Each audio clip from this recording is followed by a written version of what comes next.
Dear students, I welcome you for the today's lecture. Today we are going to discuss related to the convection. Now, in heat transfer, conduction, convection and radiation, these are the three modes of heat transfer, out of which we have discussed in case of a conduction, which is associated with the solids, which is mostly associated with the solids, and the convection that is associated with the liquids. Now, however, not only liquids, it can be considered as a fluid, that is the gases, liquids as well as the powder material also that can be taken into this convection. So both this conduction and convection requires the presence of material, that is nothing but the medium, but the convection requires your fluid motion, physical movement that is required in case of a convection, which is most important. However, in case of a conduction, it's the molecules, they are going to vibrate, and as a result they exchange the energy between the molecules. However, in case of a convection, the physical movement of the molecules, physical movement of the particles, that is going to take place. The convection involves the fluid motion. Then the heat transfer due to circulation or mixing, that is taken into account in case of a convection. Now consider a simple vessel in which the water that is available, a simple vessel that is available in which the water that is available in this, or a liquid that is available in this vessel, and this vessel is being heated with the help of a heating source. Now first the heat from this source that is going to transfer to the vessel. From this flame, it transfers the heat to this vessel. So your vessel first gets heated. Now from this vessel, the heat is transferred to the fluid. So from this vessel, heat that is transferred to the fluid. Now the fluid particles around this vessel, they first get heated, and after that, as the temperature of these fluid particles increases, they try to move in the upward direction. The temperature of the fluid particles around this vessel wall increases, so they try to move, they get energized, they are with a higher kinetic energy, they are with a having lower density. As a result of increase in the temperature, their density decreases. So these smaller particles or smaller molecules, they move in the upward direction. However, the cold molecules, cold particles which are in the upper region, they move in the downward direction because they are heavy, because they are at a lower temperature. Lower temperature molecules are heavy, lower temperature particles, they are heavy. So they try to move from top to the bottom and come into the contact with the higher metal surface. So these molecules again get increase in the temperature, and they again start to decrease its density and moves in the upward direction. So the hot molecules, they move from the bottom to the lower portion, and the cold molecules, they move from the top to the bottom portion.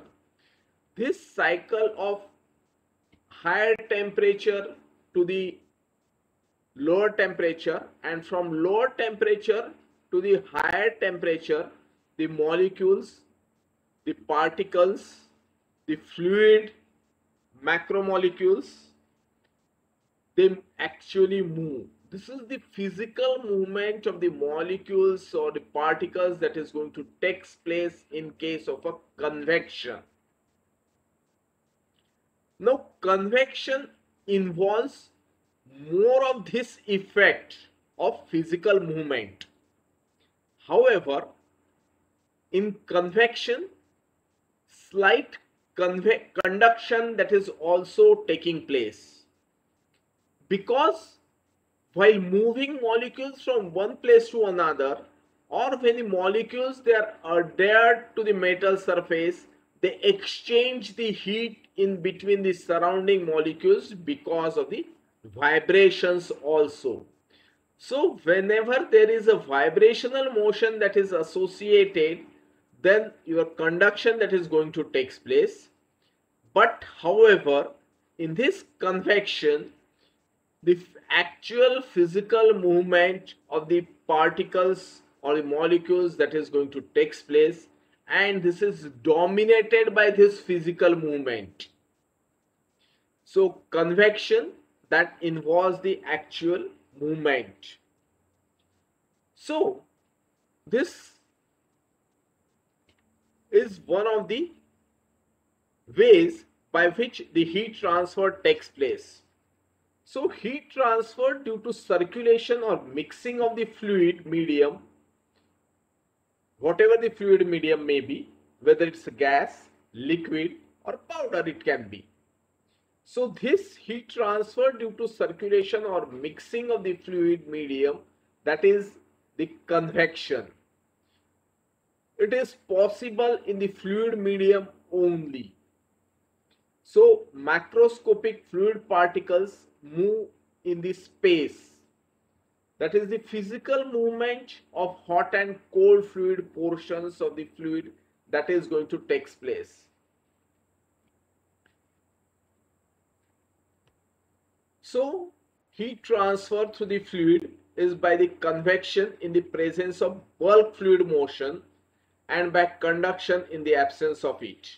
Therefore, the conduction in the fluid can be viewed as a limiting case of a convection corresponding the cases of the quiescent fluid.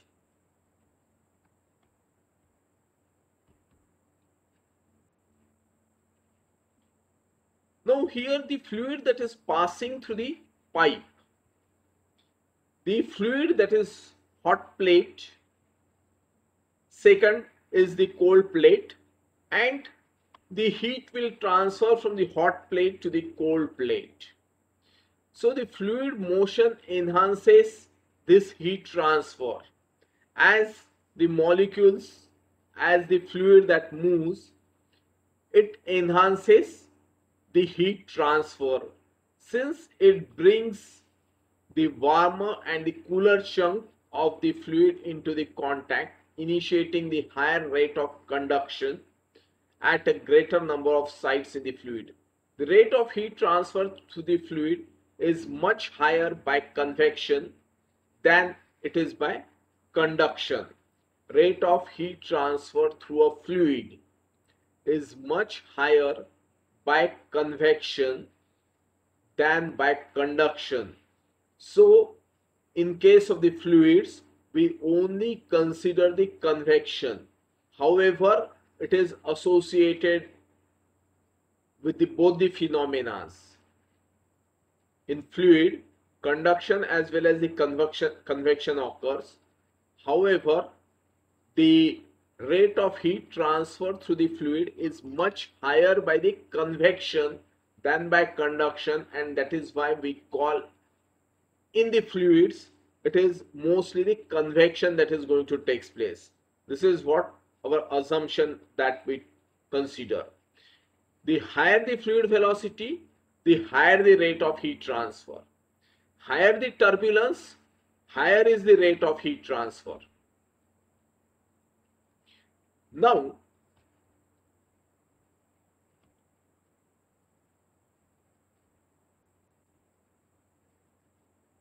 we'll talk about the different types of the convection processes.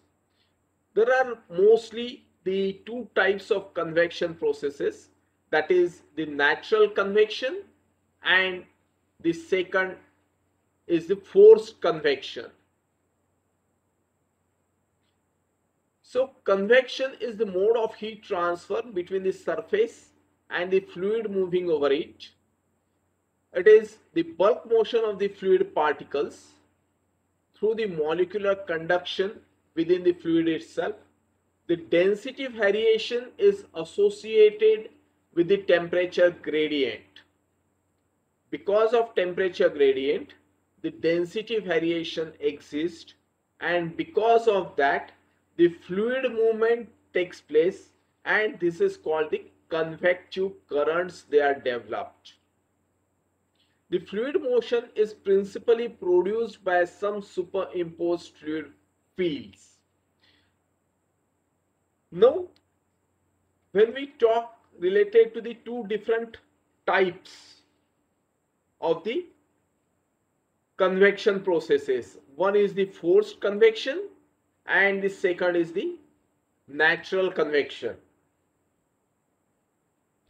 So, whenever the external source of the energy that is being utilized, whenever the external source of energy that is being utilized,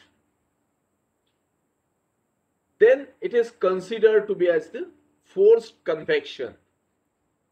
This method of classification is adapted based on the fluid motion. Basically, how the fluid motion, whether the fluid motion is natural or whether the fluid motion is with certain external source. Depending on that, we are having the forced convection and the free or natural convection. In the forced convection, fluid is forced to flow along the solid surface by means of certain external energy. This external energy can be obtained from pump, fan, compressors, or agitators in case of our reaction vessels, which is mostly the agitator that is considered. These are the examples of your forced convection. Even in a simple glass of milk, we stir it with the spoon. This spoon is acting nothing but as your agitator, and this is what the forced fluid movement we are incorporating. As a result, we get the higher heat transfers. So in forced convection, fluid is forced to flow along the solid surfaces by means of certain external energy, either provided by the pump, fan, compressors, agitators. Now, in our chemical industries, this is related to the IC engines, internal combustion engines, air conditioning installations, because in case of air conditioners, outside there is one unit which is available, and to that unit, to cool the heated gases, we are using the fan, and which this unit is installed mostly outside. So that is where the forced convection that is observed in case of air conditioners. The nuclear reactors, heat exchangers, condensers, and number of process equipments, mostly it is your all reaction vessels and mixing tanks. Everywhere there is a forced convection that is preferred because of the higher rates of heat transfer. You require the faster processes, and that is why we use this forced convection. We use the other source of energy. In free convection, the fluid motion is caused due to the density difference produced by the temperature gradient. This is natural process that is going to take place. Inside the vessel, the higher temperature molecules, they move in the upward direction, and the lower temperature molecules, they move in the downward direction.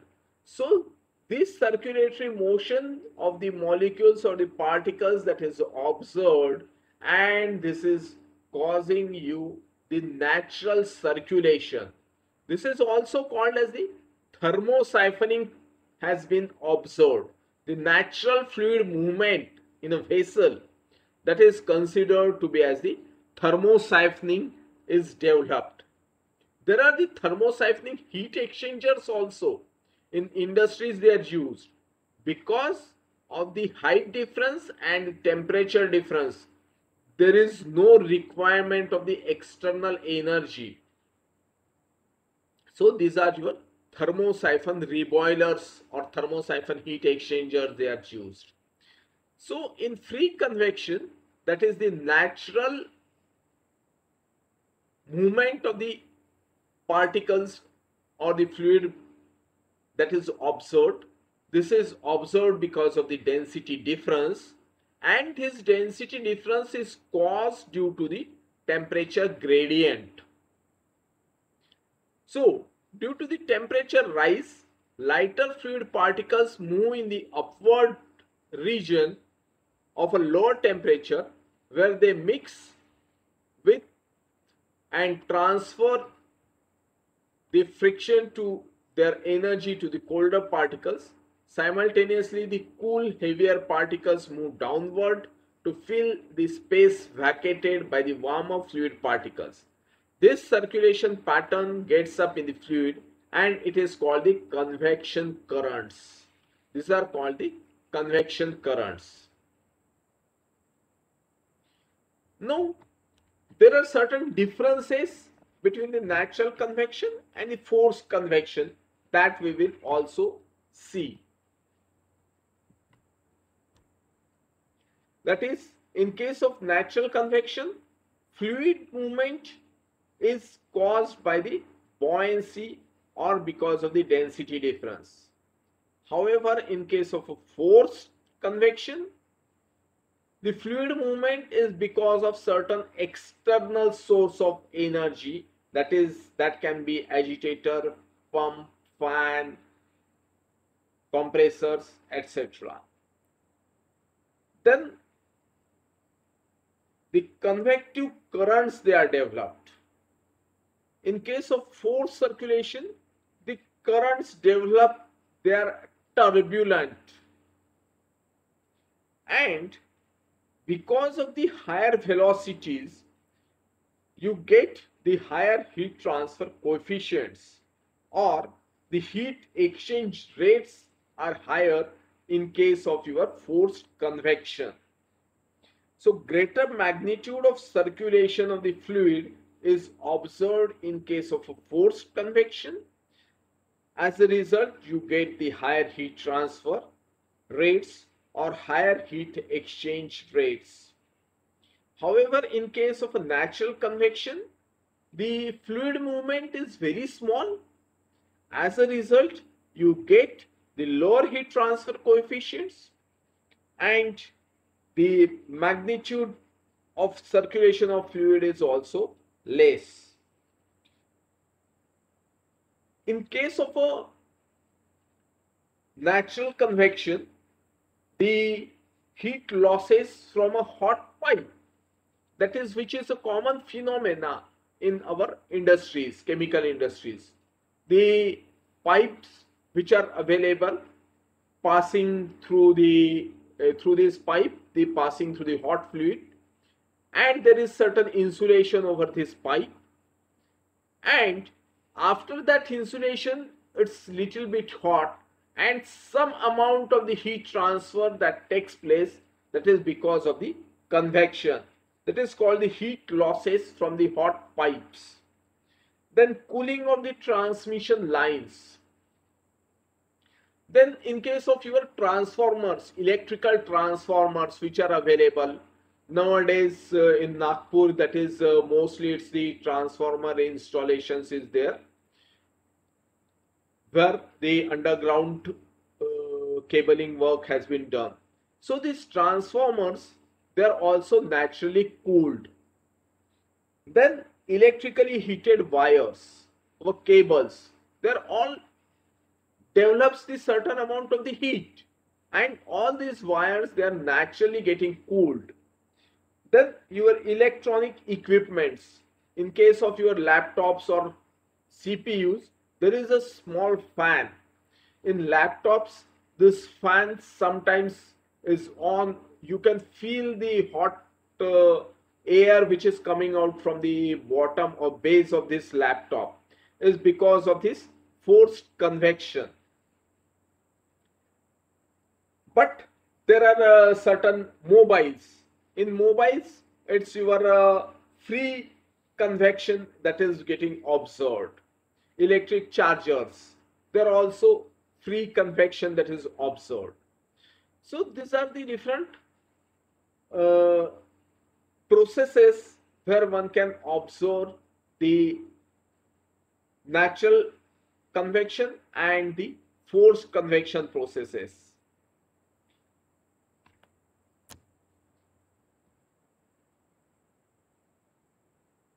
Now, the rate of heat transfer, how to calculate the rate of heat transfer in convection processes. It is the formula Q, which is equal to HA delta T. In case of a conduction, Q is calculated by using Ka dt upon dx. This is what? Q, which is equal to Ka dt upon dx,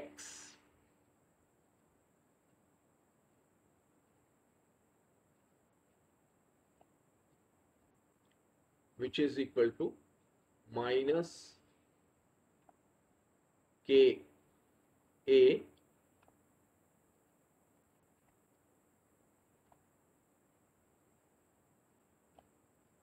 dt upon the dx.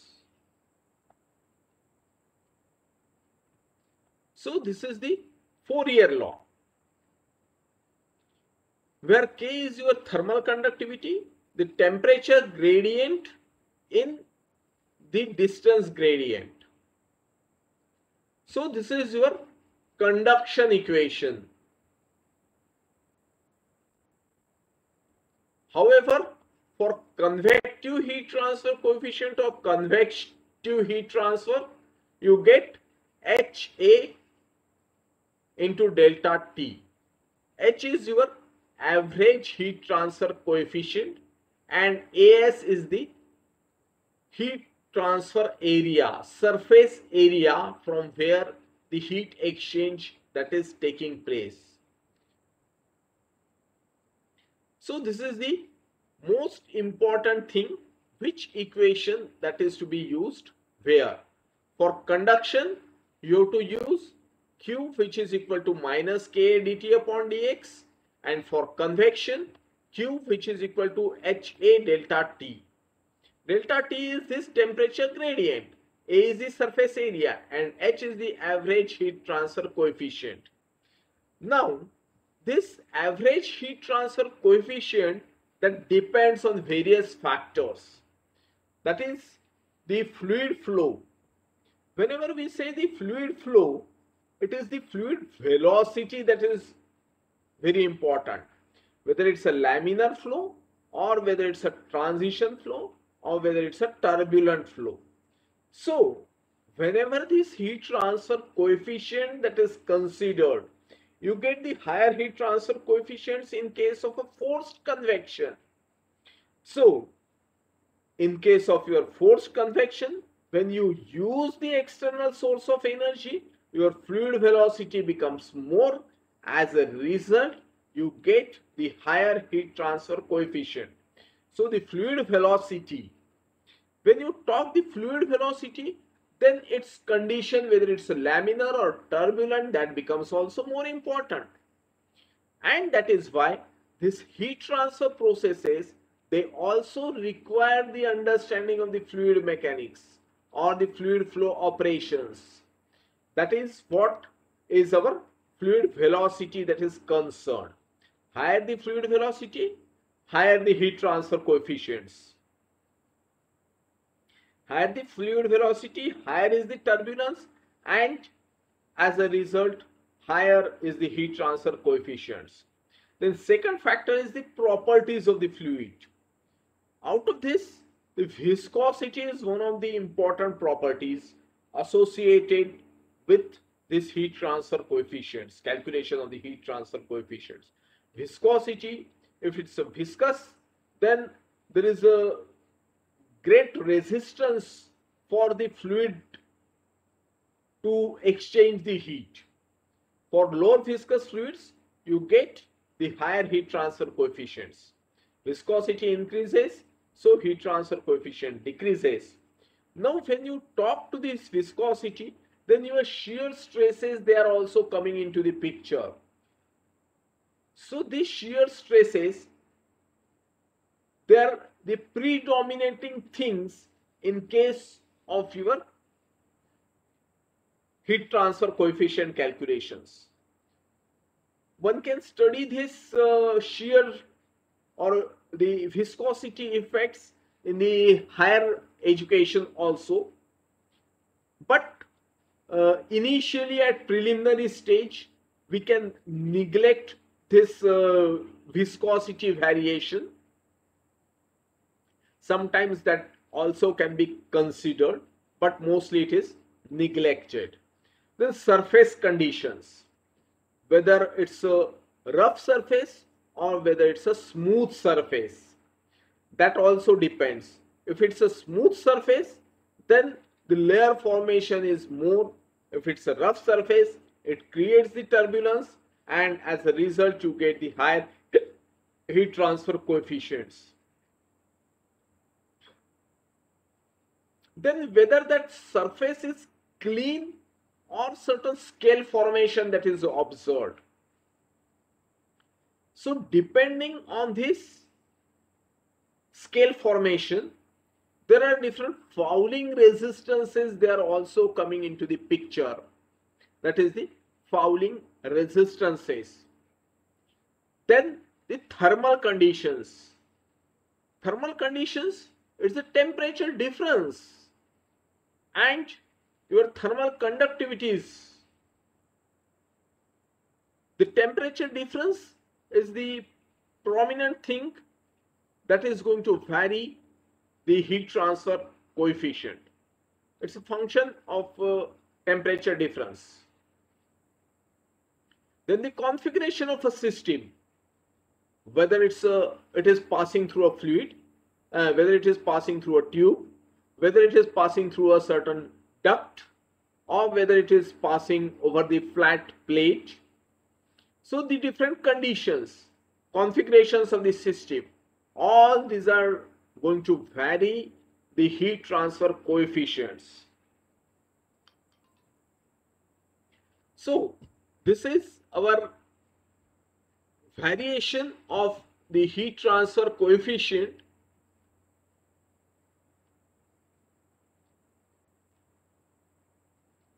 So it is the natural convection and the forced convection.